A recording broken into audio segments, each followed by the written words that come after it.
Now, I am queen of the simple, the inexpensive, but the effective skincare routine. What I did was I went ahead and mixed my green tea matcha powder, and this is the powder that I use.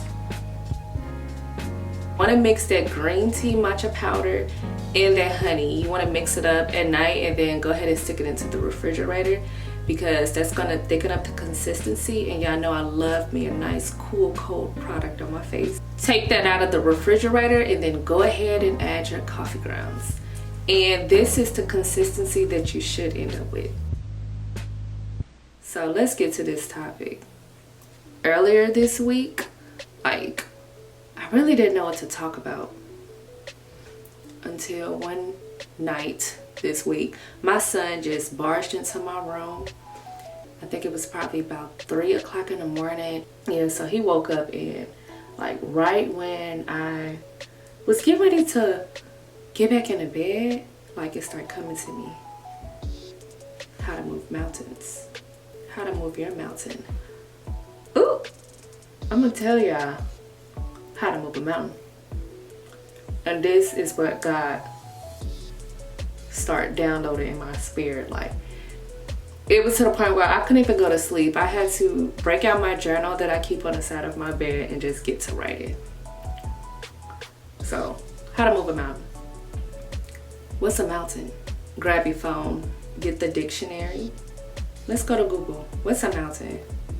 Mountain is a large natural elevation of the Earth's surface, rising abruptly from the surrounding level. It says a mountainous region characterized by remoteness and inaccessibility. I like reading that, it all makes sense. Like, on the reason why God calls our situations mountains. You know, our mountain is situations that we pretty much don't have control over, that rise against us suddenly. Now that we know, oh, I look crazy. Now that we know what a mountain is, who moves it? That's really important. Like, to be clear, you're not moving a mountain. I'm not moving that mountain. Who's moving a mountain? God, duh. In the Bible, before it starts to talk about how to move the mountain, it says, it's right there, have faith in God. You have to put your faith in God, okay? When you literally put something in something else, that something else is what surrounds that something. So when you put in your faith in God, God is surrounding, He's enclosing your situation. A lot of people talk about the universe, or, you know, like little superstitions, like you can't put your faith in stones, carrying stones, crystals, and the universe.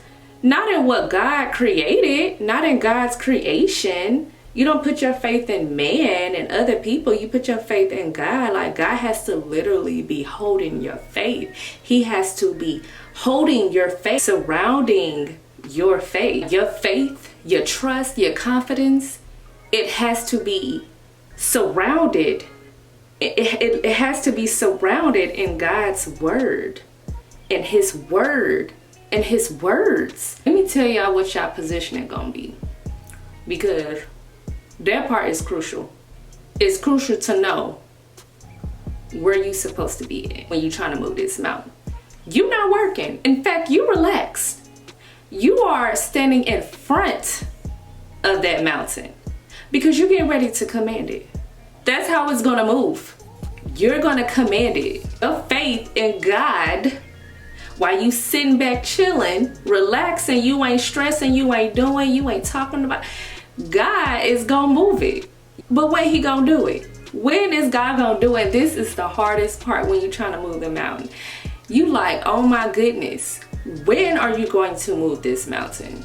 In God's perfect time. So God created everything. He's the creator. He knows His creations. You have to trust that if God is in control and He knows all His creations, He knows all the pieces on the board and how they gonna move, He's gonna make sure that you in the perfect time of your life, He's gonna make sure that you are in the perfect place. He's gonna make sure that you surrounded by the right type of person, the right type of people. He's gonna make sure that everything is perfect. It's gonna work in your favor. I'm gonna let this sit for about 15 minutes. I'm gonna rinse my hand off. Here's the thing about mountains. This is the reason why we are scared to move a mountain, why we're afraid to speak to a mountain. If God told us to speak, this is why we're afraid. It's because we don't believe that the mountain will move. We think that the situation is too hard. We think it's too heavy. We think it's too big. It's too much. And we think that it doesn't have ears. You know, like all up and through the Bible, God instructs us to speak to our situation. You know that, right? And not to people. You could be talking a mess out of somebody. Like, you cannot change people. People have to change on their own. So instead, God asks you to speak to the situation because He knows how to open up that person's ears. He knows how to open up that person's ears. He wants you to speak to the situation because He already opened up the ears of the situation. He already gave you the authority and that power that when you speak into that situation, it's going to change. Who was it, Moses? When God wanted him to speak to the rock, but instead he struck it. He probably was like, man, that sounds crazy. Like, you want me to speak to this rock for water? He probably didn't believe it. I mean, it sounds insane, but God had already opened up the rock's ears. All he had to do was obey and have faith and relax and do what God said. That's all he had to do. God will put you in a situation where you have no choice but to listen. I listened. I heard him. Best decision I ever made.